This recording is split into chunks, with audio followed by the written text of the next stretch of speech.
बिस्मिल्लाहिर्रहमानिर्रहीम। अस्सलाम वालेकुम दोस्तों, आसमान पर सितारे टूटने लगे हैं, मरीख की आंखों में खून उतर आया है। ज़ोहल की जो वक्त की रगें हैं उनमें भी सनसनी भरी हुई है। राहु और केतु ने सरहदों पर धुआं फैला दिया।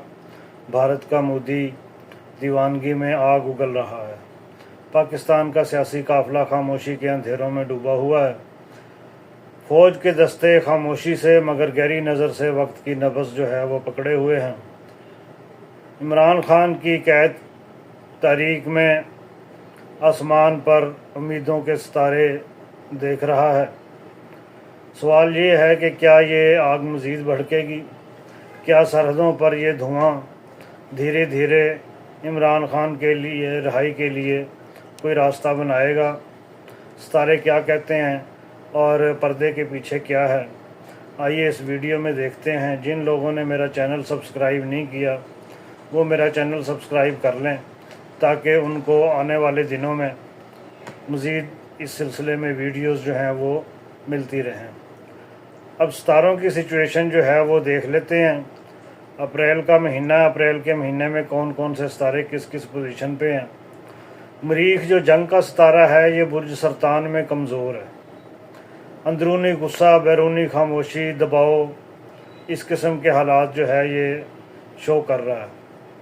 राहु जो है वो बुर्ज होत में है। ये खुफिया चालें और गैर यकीनी माहौल जैसा कि आपको आजकल नज़र आ रहा है। ज़ोहल जो है वो बुर्ज होत में है। ये तवील और दबाव डालने वाले फ़ैसले, तहम्मुल मगर सख्ती।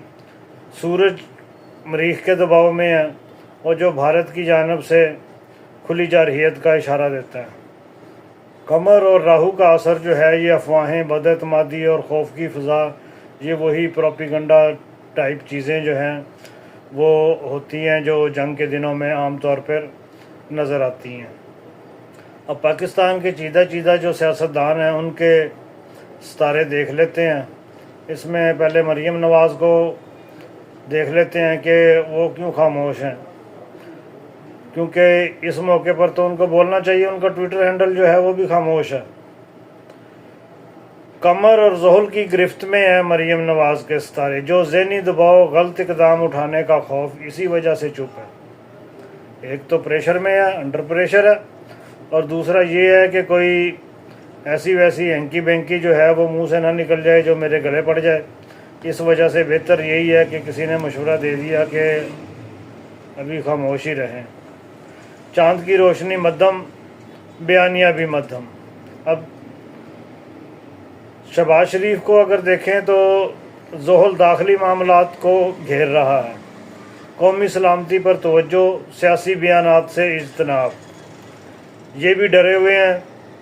ये भी कह रहे हैं कि जी हमारी कोई बात जो है वो उसको कोई पकड़ के, तो पहले ही बयानिया डूबा पड़ा है तो कहीं और सवा सतिया नाश ना हो जाए। शहबाज शरीफ है ये राहु अवामी तासर पर हावी है। खामोश हिकमत अमली पे अमल पैरा है ताकि कोई बड़ी गलती जो है वो ना हो जाए, क्योंकि इनके बारे में पहले ही लोगों को पता है कि इंडियन नवाज़ हैं और मोदी के यार हैं। अब मोदी के अगर सितारे देखें तो मरीख और राहु के जाचे पर उनका असर है जो जंगी बयानिया को तकवीयत देता है और ये सियासी फ़ायदा उठाने के चक्कर में हैं और उसी हिकमत अमली पर अमल कर रहे हैं और करेंगे। मोदी अपने सियासी मकासद, भारतीय इलेक्शन और अंदरूनी दबाव को कम करने के लिए कशीदगी को बढ़ा रहा है। इस वक्त मोदी जो है वो मरीख के ज़ाती जाचे में इंतहाई ताकतवर जारहाना चालें जो है वो खेलेंगे और इसमें हम अपने इदारों का रोल जो है वो भी देख लेते हैं। ज़ोहल और मरीख के मौजूदा ज़ाविये जो हैं वो फ़ौज दफाई स्ट्रेटजी को इख्तियार करता हुआ नज़र आ रहा है, क्योंकि खुली जंग से बच रही है।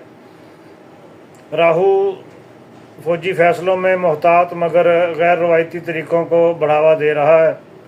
पस पर्दा सफारतकारी, बैन अल-अक़वामी दबाव, इंगेजमेंट, लोगों को, दोस्तों को इसमें इन्वॉल्व करना, इस किस्म की सिचुएशन। अब अगला मरहला जो है उसको अगर हम देखें तो 20 मई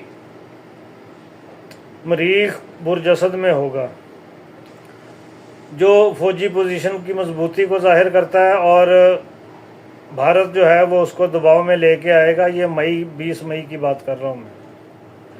फिर 1 जून को जोल का मुकम्मल असर जो है वो खामोश सफारतकारी जो है वो उसको तेज़ कर रहा है, और 15 जून को कमर और जोहल की हम आहंगी जो है वो कशीदगी में नुमायाँ कमी करेगी।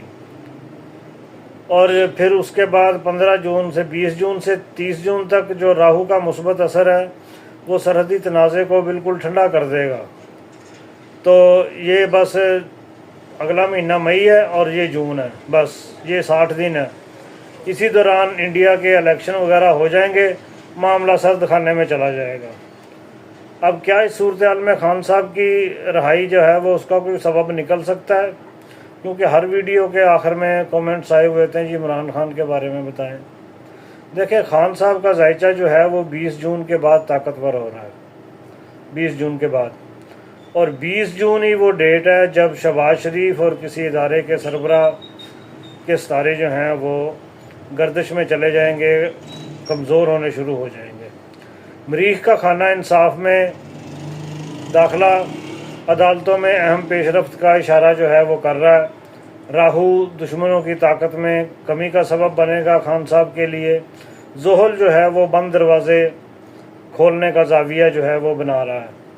इसकी अगर टाइमलाइन देख लें तो 20 जून खान साहब के मुकदमात में जो है वो बहुत तेज़ी आएगी, और 30 जून से लेके 5 जुलाई तक कुछ अहम फैसले जो हैं वो उनका इम्कान है। अब जून में ही खान साहब ने वो किया हुआ है, क्या कहते हैं उसको, लॉन्ग मार्च का ऐलान किया हुआ है। तो गवर्नमेंट जो है वो काफ़ी प्रेशर में आएगी, क्योंकि फिर 15 जून 10 जुलाई से लेके 15 जुलाई तक खान साहब की रहाई के बारे में सितारे बता रहे हैं कि यह ज़मानत की कोई अच्छी उम्मीद जो है वो दिला रहे हैं।